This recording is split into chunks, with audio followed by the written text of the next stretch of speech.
Look around you. The world is a graveyard of wasted potential. Most people are drifting, medicated by dopamine, ruled by their impulses, slaves to their phones, prisoners to their emotions, puppets to a system designed to keep them weak. They are the 99%. They wake up reactively, live unconsciously, die with regrets. But there is a 1%, a small fraction who refuse to be broken, who build minds like fortresses, who operate by a different code. They don't follow trends. They create systems. They don't react. They respond. They don't beg for approval. They approve of themselves. Marcus Aurelius, Epictetus, Seneca. They were the original 1%, ruling empires, surviving slavery, facing execution, all while maintaining absolute mental sovereignty. Today, I reveal their iron code. The 10 brutal laws that separate masters from slaves, leaders from followers, the unbreakable from the broken. This isn't motivation. This is an operating system. And if you implement it, you will never be controlled again. But first, I need to know you're serious. If you are tired of being a puppet to your emotions and the system, if you are ready to reclaim your sovereignty, I want you to comment, "I will prevail," right now, not later. Now. It is your signature of commitment to the forge. Your declaration that you are not here to watch passively. You are here to transform. Do not just consume, decide. Comment, "I will prevail." Let the algorithm see. There are still those who choose strength over comfort. Now, let's forge the 1%. Law 1, Selective Apathy. Ignore 99% of what doesn't matter. The masses care about everything, every opinion, every trend, every piece of news, every social media drama. That's why they're weak. Their attention is scattered. Their energy is depleted. Their minds are cluttered with irrelevant noise. The 1% practice selective apathy, deliberate indifference to the trivial. Marcus Aurelius wrote, "You have power over your mind, not outside events. Realize this, and you will find strength." Most things don't deserve your attention. Most opinions don't deserve your consideration. Most drama doesn't deserve your energy. Here's the filter. Does this affect my mission? No. Ignore it. Does this make me stronger? No. Ignore it. Does this align with my values? No. Ignore it. Everything else is noise. Celebrity gossip, noise. Political theater, noise. Social media outrage, noise. Your job is to protect your mental bandwidth like it's the most valuable resource you have. Because it is. Epictetus said, "It's not what happens to you, but how you react to it that matters."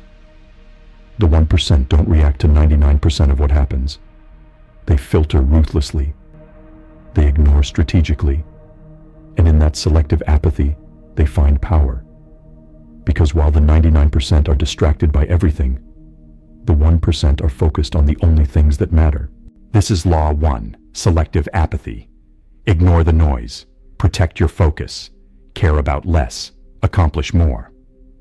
Law 2, Strategic Silence. Be the person who speaks least in the room.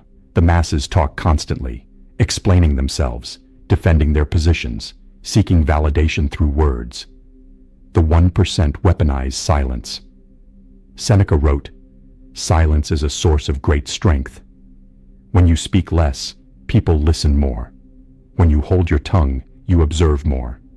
When you refuse to explain, you maintain mystery. Strategic silence is power. In meetings, you're not the one filling every pause.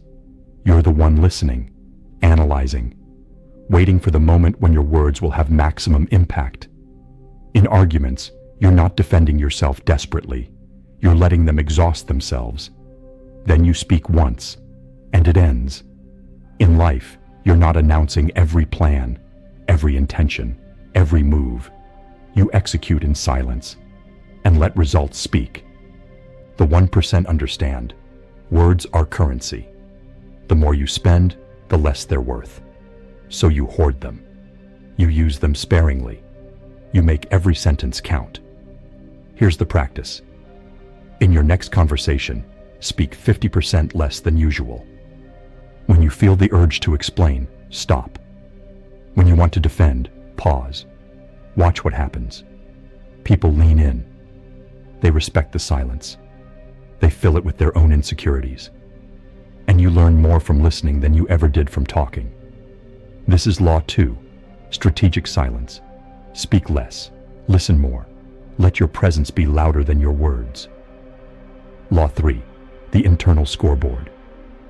Your approval is the only currency that matters. The 99% measure success by external metrics, likes, followers, titles, what others think. They're slaves to validation. And validation is a master that can never be satisfied. The 1% operate on an internal scoreboard. Self-approval is the only metric. Marcus Aurelius wrote, "I have often wondered how it is that every man loves himself more than all the rest of men, but yet sets less value on his own opinion of himself than on the opinion of others. You love yourself, but you trust their judgment more than your own. Stop. Every morning, before the world tells you who you should be, you ask yourself, am I proud of who I was yesterday? Not. Were they proud? Not. Did they notice? Just. Am I proud? If yes, that's success. If no, you adjust. Your standards, your values, your measure. When you build an internal scoreboard, you become ungovernable, because they can't control you with praise or criticism. Both are irrelevant. You've already judged yourself.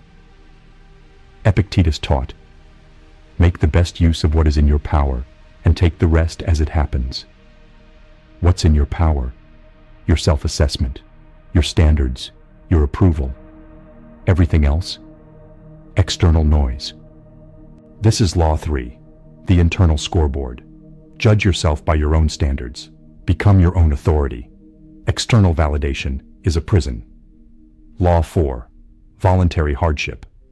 Train discomfort before life forces it on you. The 99% avoid difficulty. They choose comfort, convenience, the easy path. Then when hardship comes, and it always comes, they shatter, because they have no tolerance. The 1% inoculate themselves through voluntary hardship. Seneca practiced sleeping on the floor. Marcus Aurelius trained in harsh conditions. Epictetus taught from a position of physical limitation. Why? To prove, I can handle worse. Life cannot surprise me. Here's the practice. Every single day, choose discomfort. Cold shower, fasting, hard workout, difficult conversation, work when tired. Not because you enjoy suffering, because you're building resilience. When you voluntarily choose hard, you're telling your mind, we can handle this. We can handle more. We are unbreakable. Then when involuntary hardship arrives, you're already calibrated. Job loss? You've practiced poverty. Relationship ends. You've practiced solitude. Crisis hits. You've been preparing. The 1% understand. The universe punishes those who avoid difficulty. So they embrace it first, on their terms. This is Law 4, Voluntary Hardship. Choose pain daily. Build tolerance. Become someone life cannot surprise. Law 5, Time Sovereignty. Protect your time like your life depends on it. Because it does. The 99% give their time away freely. To anyone who asks. To anything that demands. To every distraction that appears. They die having never owned their hours. The 1% guard time viciously. Seneca wrote, "It is not that we have a short time to live, but that we waste a lot of it. Your time is your life. Every hour you give to someone else's agenda is an hour you lose forever." Here's the law. Default answer to requests: no. Only say yes when it aligns with your mission.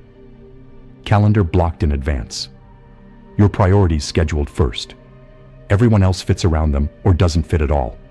Phone on silent. Notifications off. You decide when to engage.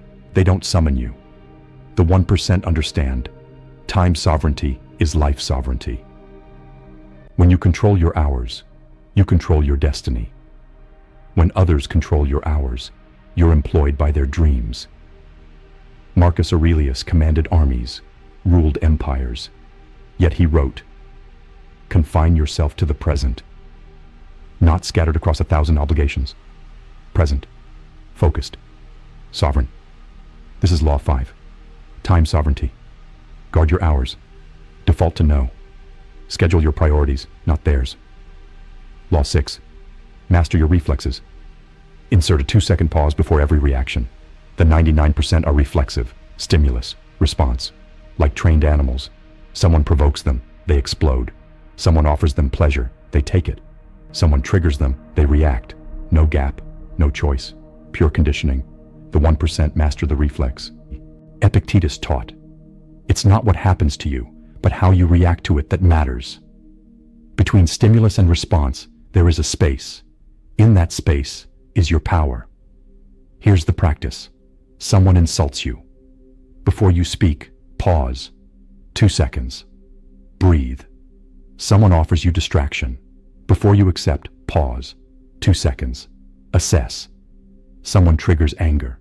Before you react, pause. 2 seconds. Choose. In that gap, you reclaim sovereignty. You're no longer a puppet to external triggers. You're a conscious actor choosing your response. The 1% don't react. They respond. With intention, with strategy, with power. This is Law 6. Master your reflexes. Insert the gap. Pause before every reaction. Become deliberate. Law 7. The death ground act with the urgency of someone who knows they're dying. Because you are. The 99% live like they're immortal. I'll do it tomorrow, next year, when I'm ready. They die with potential unrealized, dreams unfulfilled, excuses intact. The 1% operate on death ground. Marcus Aurelius wrote, "You could leave life right now. Let that determine what you do and say and think." Every morning you remind yourself, "I will die. Maybe today, maybe in 50 years. But I'm dying." That's not depressing. That's liberating. Because when you remember death, excuses evaporate. Procrastination dies. Urgency becomes your default state. You're not waiting to start your business. You're starting today. Because you might not have tomorrow. You're not delaying that conversation. You're having it now. Because they might be gone next week.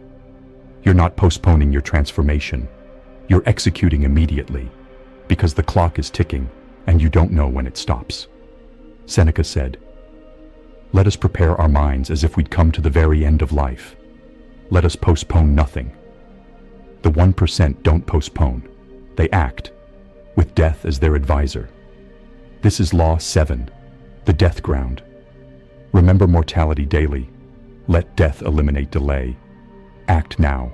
Law 8, detachment from outcomes. Focus 100% on process, 0 on results. The 99% are obsessed with outcomes, winning, getting, achieving, and when they don't get the outcome, they break, because their peace was hostage to results. The 1% detach completely. Marcus Aurelius wrote, "Do what you have to do. Let everything else happen however it will." You control effort. Universe controls results. You give the presentation with full preparation and excellence. Whether they accept it, not your concern. You train for the competition with complete dedication. Whether you win, not your problem. You build the business with maximum intelligence and work. Whether it succeeds, outside your control. Your job, process, effort, excellence in execution. The outcome? That's fate's domain. When you detach from outcomes, 2 things happen. First, you become unstoppable. Because failure can't devastate you. You're measuring success by effort, not results. Second, paradoxically, your outcomes improve. Because you're not paralyzed by fear of failure. You're free to execute fully. Epictetus said, "Don't demand that things happen as you wish, but wish that they happen as they do happen." The 1% wish for reality. Accept outcomes. Focus on process. This is Law 8, detachment from outcomes. Control effort. Release results. Measure yourself by what you can actually control. Law 9. Emotional invincibility. Transform insults into irrelevant data. The 99% are emotionally fragile. One criticism destroys their day. One rejection questions their worth. They're slaves to external judgment. The 1% are emotionally invincible, not because they don't feel, but because they've built immunity to external opinion. Marcus Aurelius wrote, "Choose not to be harmed, and you won't feel harmed. Don't feel harmed, and you haven't been." Someone insults you. You don't internalize it. You analyze it. Is this person qualified to judge me? No? Then this is noise, not signal. Is this feedback useful? No? Then this is their projection, not my truth. The insult doesn't land because you've built the fortress, the inner citadel. Epictetus taught, if someone speaks badly of you, consider whether what they say is true. If it is, correct yourself. If it isn't, laugh it off. The 1% are either learning or laughing, never wounded. This is Law 9, emotional invincibility. Build the fortress, filter all judgment, become immune to external opinion. Law 10, Perpetual Reset. Master the ability to start from zero every morning. The 99% carry yesterday into today. Every failure, every success, every emotion. They're prisoners to continuity. The 1% reset daily. Marcus Aurelius wrote, when you arise in the morning, think of what a privilege it is to be alive, to breathe, to think, to enjoy, to love. Every morning is a new life.